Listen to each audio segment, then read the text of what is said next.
Hello, and welcome to this major update. A massive amount of progress has been made on the LEGO Cathedral, and what started as a small project has now grown into an enormous structure filled with spectacular details and intricate construction. So, let's jump right in. We're continuing work on the interior, which is already taking shape but still has plenty of room for improvement. To get started, we're removing the cathedral's ground level from its position and heading back to the work table, where I've just received another big order of bricks, essential for bringing this colossal project to life.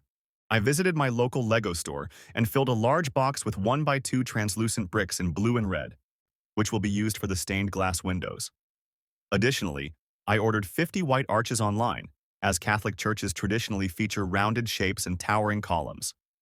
To add even more authenticity, I also sourced special circular window pieces, originally designed for LEGO's official Notre Dame set. These unique windows will later be installed in the cathedral's towers, but first, we're focusing on the stained glass, which will surround the entire structure. In the footage, you saw that I used 1x2 bricks for the windows, which made it difficult to add much detail, but I came up with a solution. By placing these bricks vertically, each row now displays 4 different colors on both the interior and exterior, adding much more variation to the windows. It's funny how an idea like this can suddenly come to mind, saving me from having to order thousands of 1x1 bricks to achieve the same effect. You can clearly see the difference from both the inside and outside of the church. Much better, right? To make this adjustment, I had to increase the wall thickness by 1 stud, making it 3 studs thick in total. This adds significant weight to the structure, but it also makes it more realistic since church walls are always thick. We are repositioning the pillars and removing all the existing windows as I originally designed them. Now, you can really see just how many translucent bricks are needed to construct all the stained glass windows in this way. I have built 15 of these window sections, each 10 rows high and 4 bricks wide. You can roughly calculate how much this would have cost if I had built all the windows using 1x1 bricks. I'm so glad I came up with this solution. We're now reinstalling them, but the top row is placed horizontally because the inner wall will feature an arch structure, leaving no space for translucent bricks in that area. I'm finishing off the surrounding wall with white bricks, and it's really starting to take shape. However, I don't have these rounded arches in my collection, so I'll have to wait for my order to arrive before I can complete the windows from the inside. Building an entirely new white interior wall was a massive task, but I want nothing less than the best possible result for this cathedral. That means frequently adjusting designs, or even tearing things down and starting over when necessary. But if you ask me, the final outcome speaks for itself. Much better than the first version, right? The interior walls of a church are always adorned with ornate golden statues or large chandeliers with candles. I wanted to incorporate this element into my cathedral, so I designed a structure that allows chandeliers to be placed within the recesses of the inner walls. I've installed 6 chandeliers with candles and left the remaining 6 recesses empty to later place golden statues. By the way, did you notice that the round arches in the outer wall are a different color than the rest of the cathedral? These will eventually be replaced with arches in the same brick yellow color, but I've been waiting for over a month for my pick-a-brick order from Lego.com. It's incredibly frustrating how poorly they handle their service. Delays like this slow down the progress of projects, and if anyone should understand that, it's them. Now that all the chandeliers are in place, it's time to add the remaining golden elements to the wall. Here's how I designed them. Not bad, right? I also placed owls above these golden elements, the same ones I used for my organ, but more on that in a moment. Designing these interior details always takes a lot of time, but once it's finished, it's incredibly satisfying. It really brings the cathedral to life and gives the building a truly imposing appearance. Now that we've incorporated these elements, it's time to add another fun interior detail. Since this is a major tourist cathedral, there needs to be a ticket booth to allow visitors to purchase tickets and admire the church. We're placing the staff member at the counter and adding 2 minifigures waiting in line to buy their tickets. A small but essential detail. Wouldn't you, as a tourist, love to visit this stunning cathedral? Of course, a confessional booth is an essential element in any church. I came up with a really fun design for this, featuring a brown structure finished with golden mesh windows, allowing the priest to listen to the confessions of the city's residents. With so much happening in this bustling LEGO city, the priest has his hands full hearing all the sins of the townspeople. We're adding 2 minifigures here as well, and placing the confessional booth in the corner of the church right next to the main entrance.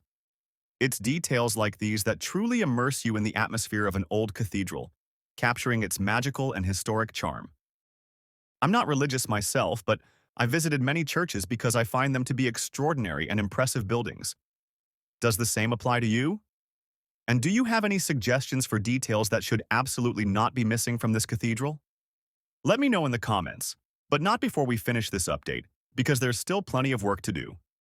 Now that the interior is about 90% complete, we're moving on to the second floor of the building. The cathedral will have a total of 3 floors, allowing it to tower above the other buildings in the historic city. I'm constructing a similar arched framework for all the window sections and also raising the large white wall at the back of the church, where the altar is located. This means I have to build 15 more of these windows, which took me about an hour, just to give you an idea of how much work goes into creating a structure like this. After stacking hundreds of bricks once again, it's finally time to place the windows in position. Now that the second floor is complete, the cathedral has gained a significantly larger and more imposing presence, exactly as intended, since a cathedral should naturally be the centerpiece of a city. We're finishing off the stair steps at both entrances with tiles before moving on to more interior details. In my previous video, I designed a spectacular organ and originally placed it above the altar. However, that's not where it is typically positioned in real-life churches. So, I've decided to relocate it to the back of the church, above the entrance, which feels like a much better spot, don't you think? I'm personally very satisfied with the design of the organ, and in the comments of my previous video, I even received approval from a real organist, so thank you for that. Now that this part is complete, I want to improve the altar area.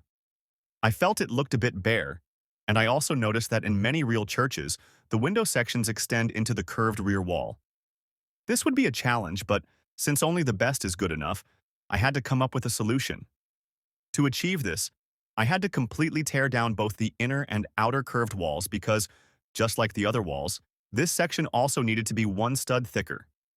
This caused alignment issues with the long side walls, so I had to make further adjustments.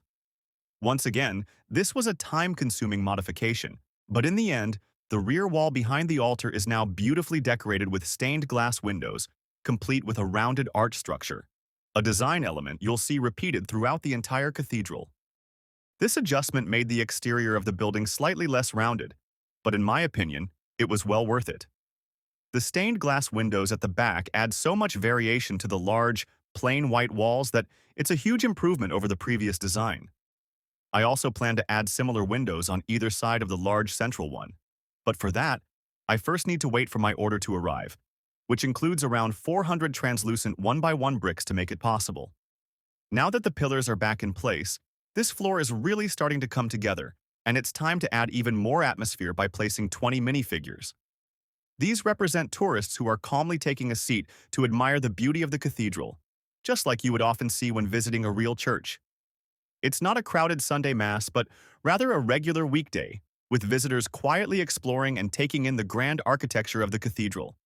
The cathedral is coming to life more and more, and now it's finally time to place it in its rightful spot within the historic district of the city. The cathedral sits right next to the market square, surrounded by a train station, a bank, and many other old buildings. Isn't it an amazing addition to my Lego city? I can't wait to start working on the 3rd floor and fully complete the exterior with the correct brick yellow-colored pieces. On top of that, I plan to build 2 massive towers at the front of the church and a 3rd tower in the center. Plus, a spectacular cross-shaped roof, just like you see in real Catholic cathedrals. There's still a ton of work to do, and as you can probably imagine, this gigantic project takes an enormous amount of time and money, so any support is greatly appreciated. If you're enjoying these videos and want to support my journey in building this massive Lego city, please like this video and let me know in the comments what you think of the cathedral so far. And don't forget to subscribe to my channel so you never miss an update. If you'd like to help grow this city even further, consider becoming a channel member for just a small amount. Your support means the world, and it helps make even bigger and better builds possible. As a thank you, you'll get exclusive access to members-only videos that you won't find anywhere else. For now, thanks for watching, and I'll see you in the next update.